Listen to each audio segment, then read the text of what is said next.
Alright, I just had to share this video with you in response to a recent one, and this is for you specifically, Jay. I was so excited about this recent effect you posted, and I never claim complete originality for an effect. We build on the shoulders of other magicians, and in fact, I think you'll agree to this. The origins of this gimmick, if you will, which I call my miracle card gimmick, is Ted Anneman, the famous mentalist from the 1940s, in one of his famous books, Miracles of Card Magic.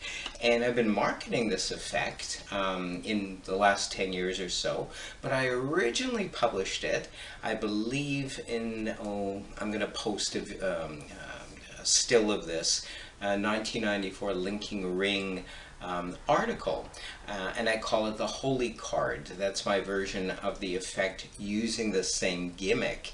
And of course, previously around 1981 or so, I used a very similar gimmick for a card to wallet. I'm going to share my versions with you.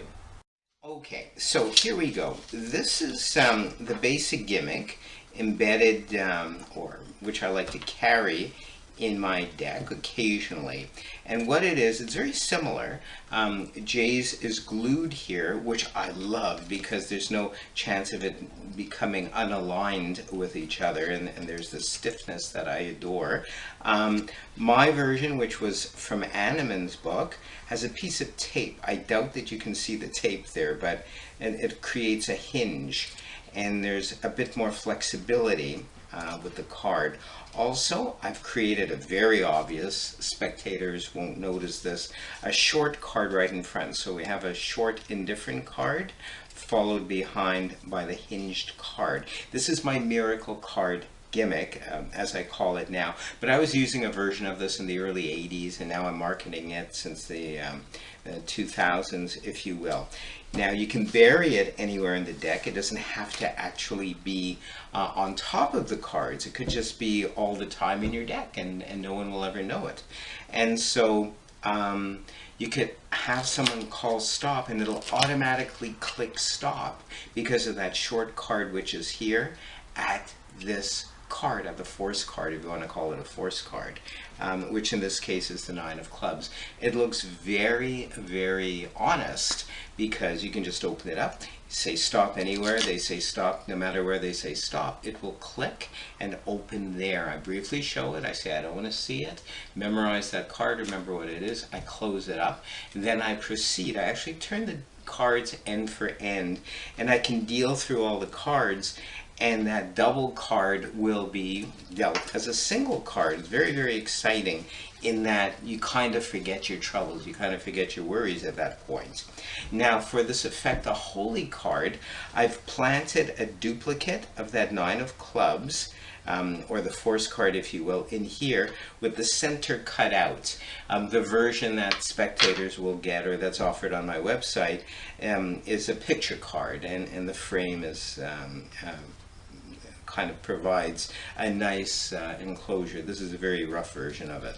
So 9 of clubs is already in there, and you know, you get them to say stop, and they'll stop at the force card, in this case whatever it is, 9 of clubs, remember what that card is, and a little bit of magic or whatever, you could fan through the cards like this, if you will, or count them, and you'll have the spectator pull out, you'll get them to pull out their very same card. They'll see at this point it's just a normal 9 of clubs, and then they realize, holy cow, or holy card in this case, the center is gone. I direct them to the card case, and inside is the matching piece. And that's the original version of the Holy Card. Again, that was inspired by a Petrick and Mia effect that involved palming, and it involved lapping and all that. And in the real world, when I'm going table to table, I don't want to worry about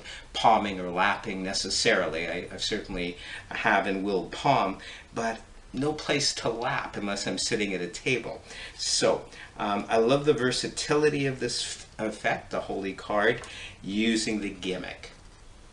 with the card to wallet. This was my original version that I did forever when I first started out in the early 80s doing table to table or close-up magic.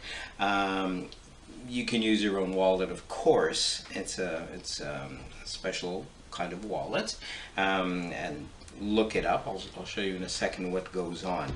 But I would pull it out of my pocket or my close-up case and call attention to the fact that no one can get to it because there are rubber bands in it.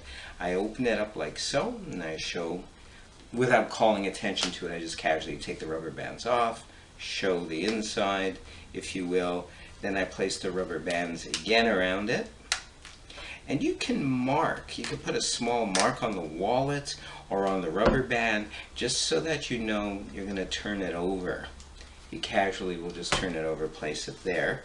And again, with this incredible gimmick, what I call the miracle card gimmick, or you could use Jay's version, which is just amazing as well. You get the person to, and you could shuffle very freely, you get the person to say stop, it will click stop right there at the force card, which I believe is the 9 of clubs. And then what I really love is you can do a gesture, you can give the deck out for them to count out. They'll count out 51 cards. They'll see that their card is not there, gone. And then at the tips of my fingers, I remove the rubber bands, and just to prove that a miracle has happened, I open up the wallet, and there is their, supposedly, their selected card, the 9 of clubs. Love this effect.